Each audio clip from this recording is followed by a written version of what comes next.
کے علاوہ تو کوئی یہاں مسلمان نہیں رہتا، میں ہی سب سے بڑا عاشق رسول ہوں، میں ہی سب سے بڑا مسلمان ہوں. نہ، ایسا نہ کیجئے. اللہ نے آپ کو توفیق دی، آپ نے لوگوں کو دعوت دی، پتہ نہیں کس آنے والے پہ کتنا کرم ہوا ہے. یہ تو ان کی رحمتیں ہیں، وہ جس پہ چاہے جیسے چاہیں برس جائیں.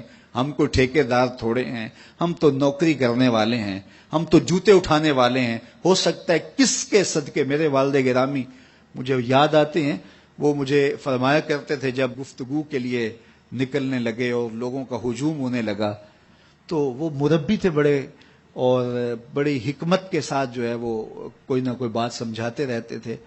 تو ایک دن فرمانے لگے کہ ایک خطیب تھا، بظاہر اچھا خطاب کرتا لیکن اندر سے کوئی اتنا اچھا نہیں تھا. تو جب وہ فوت ہو گیا تو وہ بخشا گیا، تو اس نے اللہ سے کہا کہ میرے مالک، میرا تو کوئی عمل ہی نہیں ہے کہ میری بخشش ہوگی اور میری مغفرت ہو گئی. تو فرمایا کہ ہاں ہم تجھے جانتے ہیں، لیکن ایک دن تو کہیں واز کر رہا تھا، میرا ایک بندہ بیٹھا تھا، اس کو پسند آ گیا، میں نے اس کے صدقے تیری مغفرت فرما دی. اٹھ فریدا ستیا تے میلا ویکھن جا، اٹھ فریدا ستیا تے میلا ویکھن جا، وت کوئی بخشیا مل جاوے تے تو ہی بخشیا جا. تو پتہ نہیں کس کے صدقے سے اللہ رحمتوں کا نزول فرماتا ہے. بے عمل کو دیکھ کر کے اس سے نفرت نہیں ہے، نفرت تو گناہ سے ہے، گناہ گار سے نہیں ہے، لیکن کوشش کی جائے کہ یہ عمل بد چھوڑ دے. اللہ اکبر. ایک جنازہ گزرا اور وہ جنازہ کسی غیر مسلم کا تھا، تو چشمان رحمت میں آنسو آ گئے. تو صحابہ نے پوچھا کہ حضور یہ یہودی ہے یا عیسائی ہے؟ کوئی اس کا جو مذہب تھا وہ بتایا.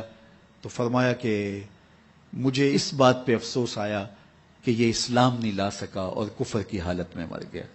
تو اگر یہ اسلام لاتا اور جو ہے وہ جنت کی راہوں کا مسافر ہوتا تو کتنا اچھا. یہ اس کے ساتھ بھی ہمدردی ہے. تو اللہ کی مخلوق، یہ جنت کے اکیلے ٹھیکیدار بننے کی کوشش نہ کریں کہ میرے علاوہ کوئی جائے ہی نہ، جنت کے دروازے پہ میں بیٹھ جاؤں گا کسی کو، یہ زیادتی ہے. میرے تو اعلیٰ حضرت نے یہ کہا تھا، ایک میرا ہی رحمت پہ دعویٰ نہیں، شاہ کی ساری امت پہ لاکھوں سلام. تو اس لیے امت سازی کی ایک تو کوشش کریے، اپنے اندر باہمی چھوٹے چھوٹے نزاع اختلاف، یہ انسانی فطرت ہے. انسان کے اندر طباع کے اندر اختلاف ہے، ترجیحات کے اندر جو ہے وہ اختلاف ہے، اپنے اپنے مزاج کے اندر تفاوت ہوتا ہے.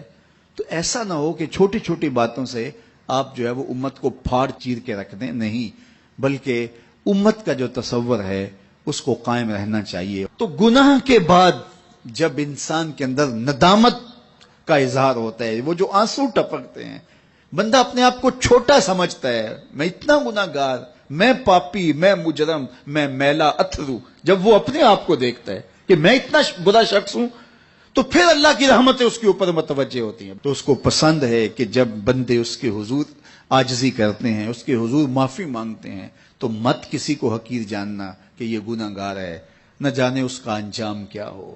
کتنے گناہ گار ان کا آخر اچھا ہو جاتا ہے، کتنے نیکوکار ان کا آخر اچھا نہیں ہوتا. انما الاعمال بالخواتیم.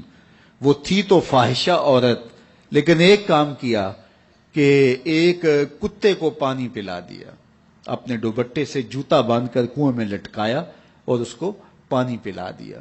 حدیث پاک میں آتا ہے اللہ اس کے صدقے سے اس کی خطائیں معاف فرما دی. اور ایک نے بلی کو مار دیا خاتون کو، اور وہ جہنم کی آگ میں جلنے لگی. اس لیے کون کس کا انجام کیا ہوتا ہے. ہمارے بزرگ فرماتے ہیں کہ بچے سے پیار کرو کہ اس کے گناہ کم ہیں، اور بڑے سے پیار کرو اس کی نیکیاں زیادہ ہیں، اس کی نیکیاں زیادہ ہیں. چھوٹے سے اس لیے پیار کہ اس کے گناہ کم ہوں گے، اور بڑے سے اس لیے پیار کہ اس کی نیکیاں زیادہ ہوں گی.